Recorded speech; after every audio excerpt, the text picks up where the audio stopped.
अगर मैं बात करूं, नेक्स्ट टॉपिक इज डेवलपमेंट। तो डेवलपमेंट में हम स्टार्ट किए, सबसे पहले जो इनिशियल सेल्स होगा उसे मैं बोलता हूं मेरिस्टेमेटिक सेल। क्या बोला उसको मैंने? Meristematic cell. ये जो मेरिस्टेमेटिक सेल है ये क्या करेगा? अपना साइटोप्लाज्म इंक्रीज करेगा, मतलब increase in protoplasm, that is known as plasmotic growth. क्या बोला उसको मैंने? Plasmotic growth. अब प्लाज्मोटिक ग्रोथ हुआ जिसकी वजह से साइटोप्लाज्म बढ़ गया। अब साइटोप्लाज्म बढ़ गया, सेल बोलेगा भाई मुझे अब क्या करना है? तो सेल तुरंत क्या करने जाएगा? सेल क्या करने लगा? Cell division. और सेल डिवीजन करके उसने क्या बना लिया वापस? Meristematic cells. समझा इतना? अब मेरिस्टेमेटिक सेल हमने पढ़ा था रूट टिप की अगर बात करूं तो वहां पे एक मेरिस्टेमेटिक सेल डिवाइड होगा दो में, एक क्या बनाएगा? मेरिस्टेमेटिक और दूसरा परमानेंट। परमानेंट के कौन से जोन में जाएगा? Zone of elongation. तो क्या बोल रही है? मेरिस्टेमेटिक सेल है, डिवाइड होगा मेरिस्टेमेटिक और परमानेंट के लिए। परमानेंट में कहां जाएगा? Zone of elongation. तो कहां चला गया ये? Zone of elongation.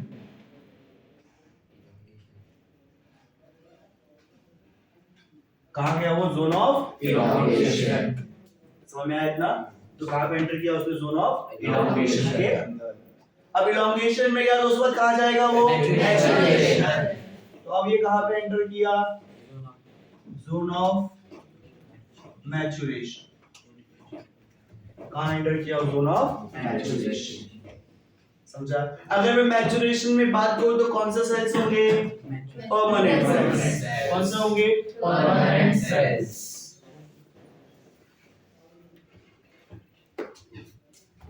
समझा? ये कौन सा सेल है? ये कौन सा सेल है? परमानेंट। अगर यहां से यहां जाना है तो कौन सा प्रोसेस? तो क्या किया मैंने यहां पे? डिफरेंशिएशन। समझ में आया इतना? नेक्स्ट क्या है ये? मैचुरेशन। अब क्या होगा? सेलिसेंस। और उसके बाद क्या होगा? डेथ। तो जो भी इवेंट हुआ कहां से? सीड जर्मिनेशन से। सीड जर्मिनेशन से लेके कब तक? डेथ तक। जो भी इवेंट हुआ उन सबको मैं मिला के क्या बोलूंगा?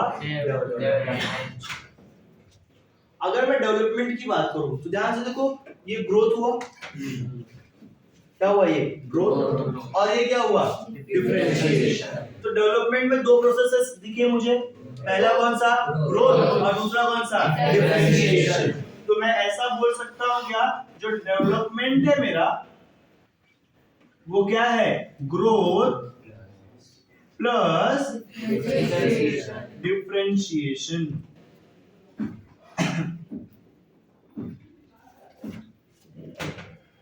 समझ में आया इतना?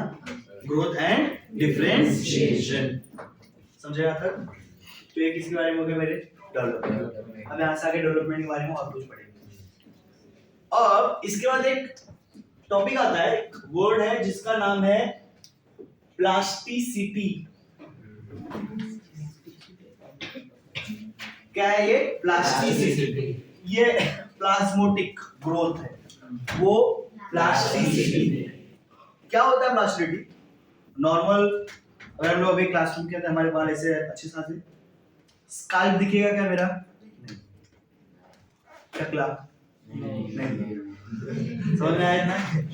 लेकिन अगर मैं स्विमिंग पूल में जाता हूँ या तो किसी वाटर पार्क में, क्या वहां पे पूरा भीगा, जिससे बाल सारे क्या हो जाएंगे?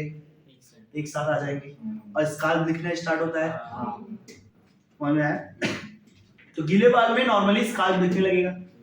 तो ध्यान से देखो, जब तुम जमीन पे थे तो तुम्हारे बाल की पोजीशन क्या थी? एक अलग शेप था उसका। लेकिन जब तुम पानी में थे तो उसका शेप क्या हो गया, एक अलग दिखने लगा थोड़ा सा। समझ में आया? तो एनवायरनमेंट के हिसाब से क्या हुआ, चेंज हुआ स्ट्रक्चर। समझ में आया? तो एनवायरनमेंट के हिसाब से जब कभी भी स्ट्रक्चर चेंज होता है उसको हम लोग क्या बोलते हैं, प्लास्टिसिटी। समझ में आया ना? तो plasticity is change in structure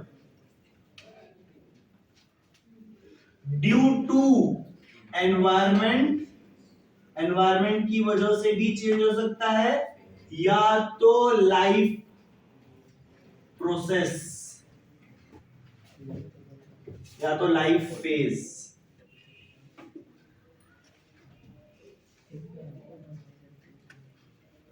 phase of life.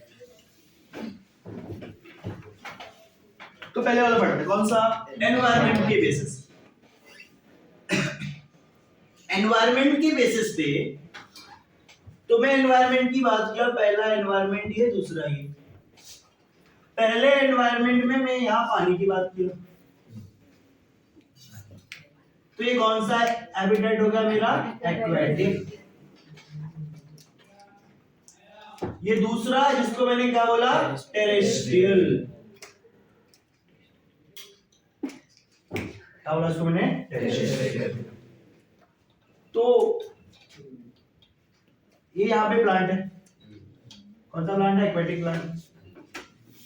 ये कौन सा प्लांट है, टेरेस्ट्रियल। एक्वेटिक प्लांट ने क्या बनाया, लीफ। समझ में आया? अगर लीफ की बात करो, लीफ ऐसे रहा पानी के अंदर तो अपोजिशन ज्यादा मिलेगा, ज्यादा होगा। ऐसे रहा तो कम, क्योंकि पानी बीच में से निकल जाएगा। लेकिन ऐसे रहा तो उसको अपोजिशन मिलेगा, तो लीफ कंटिन्यू ऐसे शिफ्ट होगी पीछे की तरफ, फ्लो ऑफ वाटर की वजह से, जिसके चांसेस है यहां से टूटने का। हाँ, समझ में आया इतना, समझा?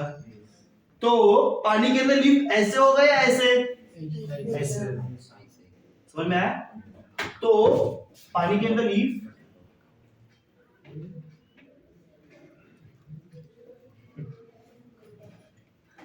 क्या दिखा मेरा, जो कैसा दिखा, ऐसे स्प्रेड।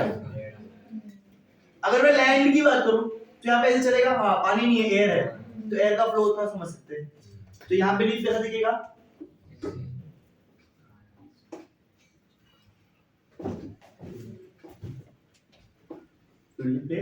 और पानी के अंदर क्या होगा, अलग। समझ में आया? तो एक्वेटिक के अंदर शेप क्या दिखा, अलग। टेरेस्ट्रियल में शेप क्या दिखा, अलग। एग्जाम्पल है इसका, याद रखना, बटरफ्लाई।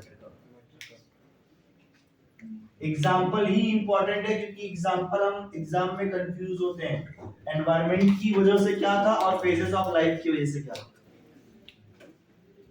समझ में आया ना? Next, phases of life. बहुत कुछ है। कोई प्लांट है तो वो छोटा है, तो उसके लीफ का शेप जो है कुछ अलग है। जैसे टाइम आगे बढ़ा, लीफ का शेप क्या होने लगा, चेंज होने लगा। तो मैं, कोई प्लांट है स्टार्टिंग में, इनिशियल फेजेस है उसका, तो लीफ अच्छी खासी से बड़ी सी पड़ेगी, ऐसा कुछ। जैसे टाइम आगे बढ़ेगा, कंटिन्यूअस अगर वहां पे तेज हवाएं चल रही है तो वहां पे लीफ से टकराएगी, तो ऐसा भी पॉसिबिलिटी है, लीफ क्या होने लगेगा, ब्रेक होने लगेगा। क्यों, हवा के टकराने की वजह से। तो ये हो गया। दूसरा, अगर मैं आगे बात करूं, कलर ऑफ द लीफ भी देखो, ध्यान सोचो। जब वो स्टार्टिंग एज में होता है उसका कलर अलग होता है, जैसे जैसे वो अडल्ट की तरफ जाता है उसका कलर क्या होता है, अलग। तो ऐसे ही जैसे कलर चेंज हुआ, ऐसे ही कुछ लोगों का शेप भी क्या होता है, चेंज होता है। समझ में आया इतना? मतलब बच्चे जब रहेगा वो लीफ प्लांट तो शेप कुछ और होगा, जब वो बड़ा होगा तो उसका शेप क्या होगा, चेंज होगा। जैसे कि जुवेनाइल प्लांट है, जुवेनाइल मतलब छोटा। तो यहां पे मैंने देखा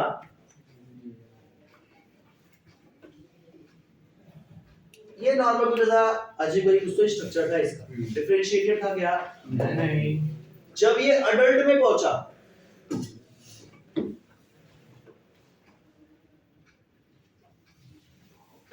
तो एक वेल डिफरेंशिएटेड अलग शेप दिखने लगा।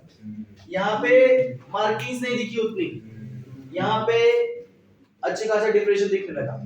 तो जब वो जुवेनाइल में था तो शेप क्या था उसका? अलग। जब वो अडल्ट में पहुंचा तो शेप क्या हो गया उसका? अलग। तो इस टाइप के लाइफ के फेजेस के हिसाब से स्ट्रक्चर क्या हुआ? चेंज। इसको भी हम क्या बोलेंगे? प्लास्टिसिटी। इसका एग्जांपल लैक्सबर्ग, कॉटन, कोरिएंडर।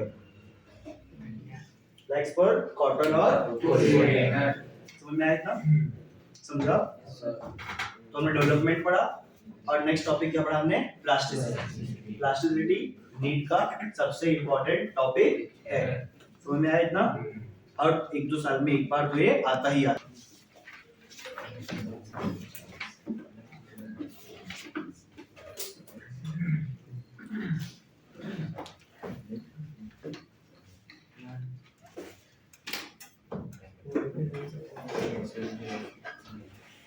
जो डेवलपमेंट है ऑफ प्लांट वो डिपेंड करता है कुछ फैक्टर्स पे। जो भी डेवलपमेंट है कितने फैक्टर पे? दो है। कितने पे? दो।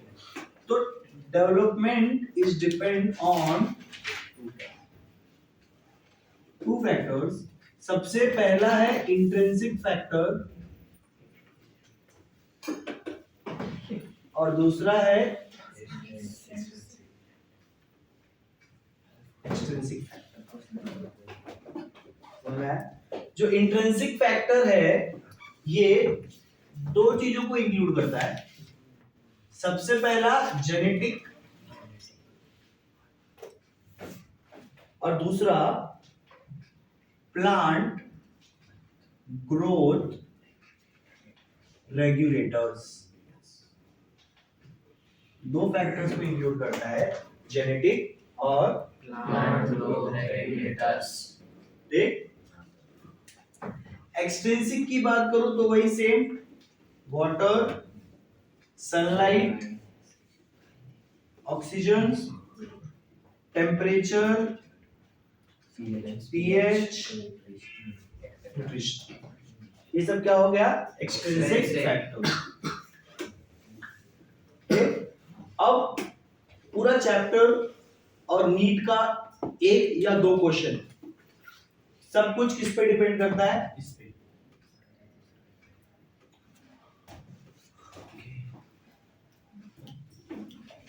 यहां से एक क्वेश्चन जरूर आएगा, मतलब जरूर आएगा। बोर्ड्स में भी चैप्टर है तुम्हारे, यहां से एक क्वेश्चन 3 मार्क्स के लिए जरूर आएगा। समझ में आया इतना? तो जो प्लांट ग्रोथ रेगुलेटर्स है इन्हें हम दो पार्ट में डिवाइड करते हैं।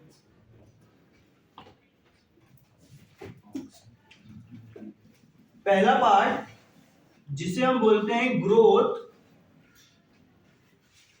प्रोमोटर।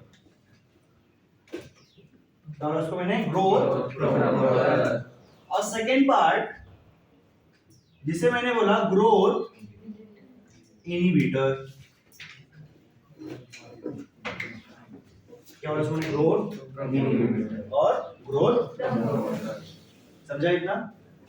ग्रोथ प्रमोटर के अंदर 3 हार्मोन्स हैं। 3 हार्मोन से पहले कोई भी हार्मोन क्या है? केमिकल होगा। अगर वो केमिकल है तो उसमें केमिकल का, केमिस्ट्री का कोई तो स्ट्रक्चर होगा। तो एक स्ट्रक्चर होता है इंडोल कंपाउंड। क्या बोला उसको मैंने? Indole compound. इसके अंदर आता है indole 3 acetic acid, indole butylic acid. ये सब लोग किसके अंदर में आते हैं? ऑक्सिन। तो पहला हार्मोन जिसका क्या नाम है? ऑक्सिन। क्या नाम है इसका? ऑक्सिन। समझा? ऐसे ही केमिस्ट्री का एक और कंपाउंड है जिसका नाम है टर्पीन्स। क्या नाम है इसका? टर्बीन्स।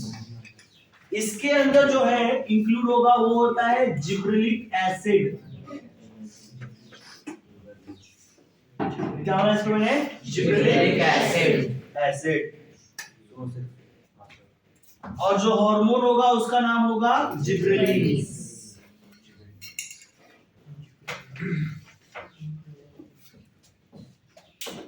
समझा इतना? Next third is adenine derivative. इसका derivative adenine. Third is adenine derivative, जिसके अंदर अलग अलग सब्सटेंस जैसे कि N6 फ्यूरफ्यूल अमीनो प्यूरिन और काइनेटिन और जो हार्मोन का नाम है यहाँ पे क्या आएगा? साइटोकाइनिन।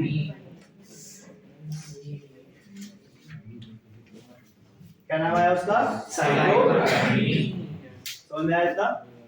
समझा यहाँ तक? नेक्स्ट ग्रोथ इनहिबिटर की बात किया तो ग्रोथ इनहिबिटर में सबसे पहले आएगा कैरोटीनॉइड्स। क्या आया? कैरोटीनॉइड्स, जिसके अंदर क्या आएगा? Abscisic acid.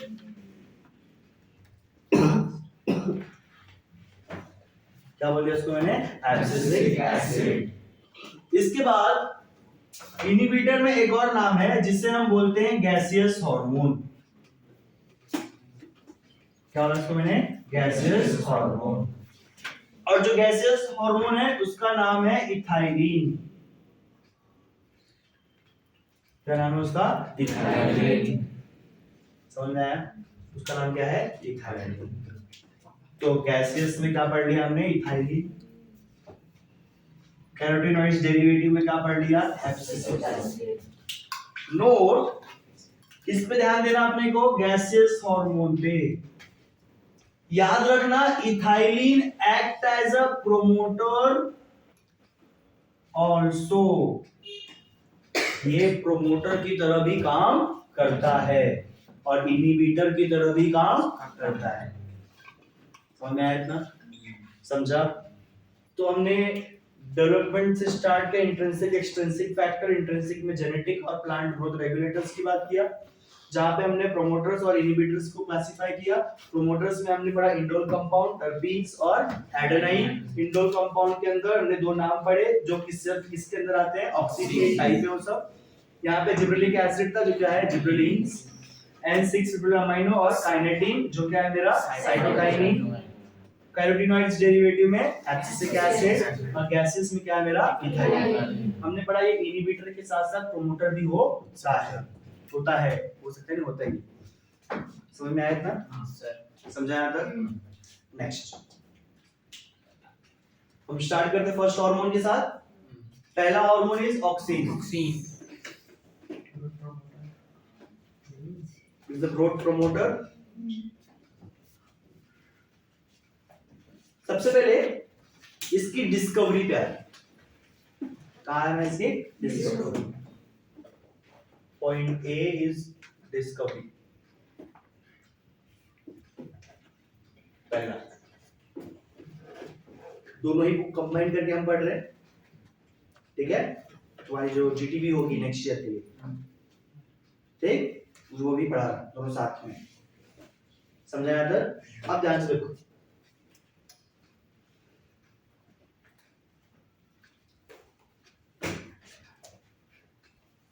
प्लांट जिसका हमने नाम बोला कैनरी ग्लास। कैनरी ग्लास, ठीक? ये इसका टिप। क्या किया मैंने? इसे प्रोवाइड किया लाइट।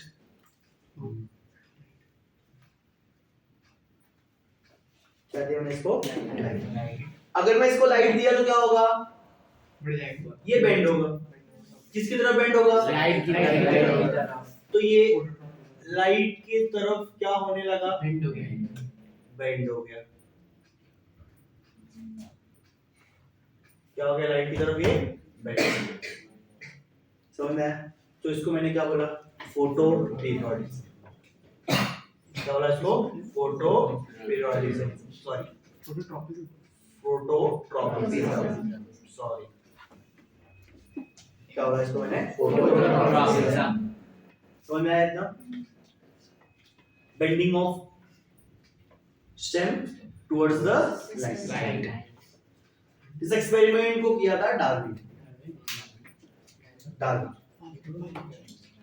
ठीक है।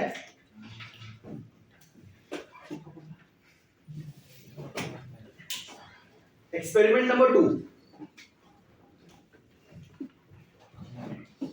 Experiment number 2 is done by Boyne. Is done by Boyne. समझा? क्या क्या इसमें ध्यान देखो।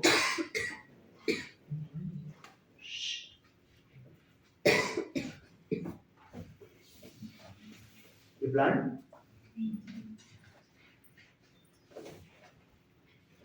ये टिप है जिसको हम लोग बोलते हैं कोलियोटाइप। क्या इसको मैंने कोलियोटाइप। क्या क्या इसको मैंने कट किया?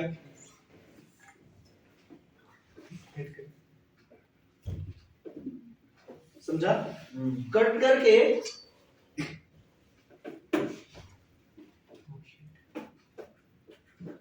अलग किया और इसके बीच में एक सब्सटेंस को रखा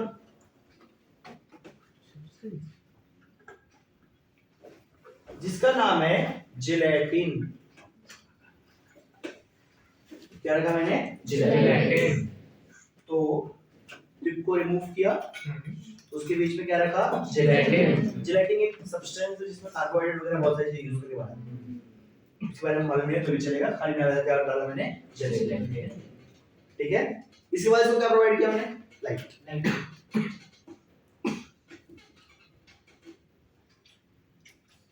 ऐसा देखा इसकी वापस से क्या हो गई? बेंडिंग हो गई। तो मैं तो ये रहा बोइंग का एक्सपेरिमेंट। फिर नेक्स्ट एक्सपेरिमेंट इज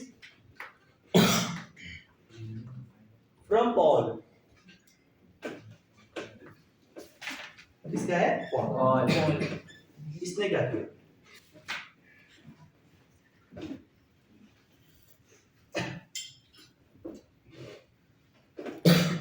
वापस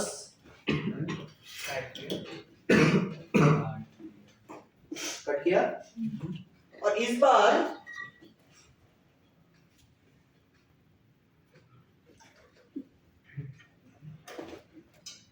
टेढ़ा रखा।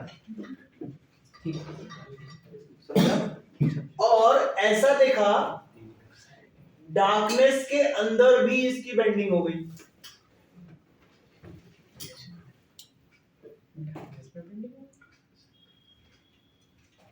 डार्कनेस में भी क्या हुई? बेंडिंग।